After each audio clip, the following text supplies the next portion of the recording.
I had never considered writing until I left the CIA.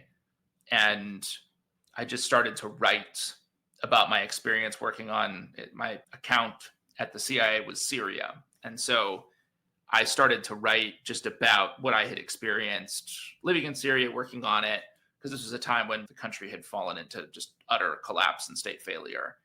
And that was a very traumatic experience for me and a very emotional one. And so the writing really was my attempt to understand what I thought about the world, my place in it, what I had experienced. And so I just kind of wrote and wrote and wrote. And it was really less of a book and more of a journal entry, to be honest, to start.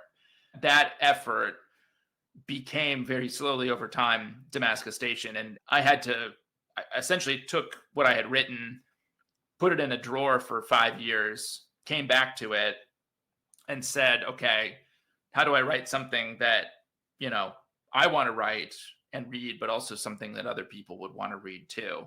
And I think that time away was really critical to get more objective about the storyline, the plot, what I was attempting to do, and to sort of think about, how do I turn this into a propulsive story that's interesting to everybody.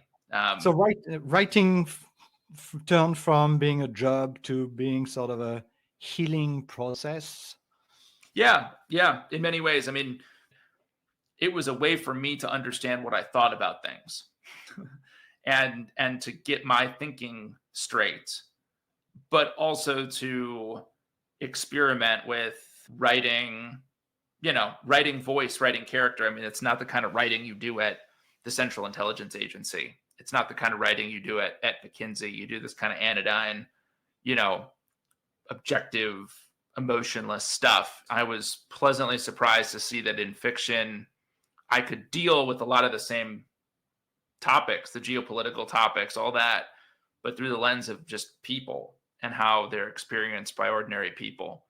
That was a real profound moment for me in realizing that I enjoyed that a lot more than trying to prognosticate about where the Syrian civil war was headed or what might happen in the Middle East. Those topics are very interesting to me, but I feel like I have more to say about how individual people might experience them and live through them.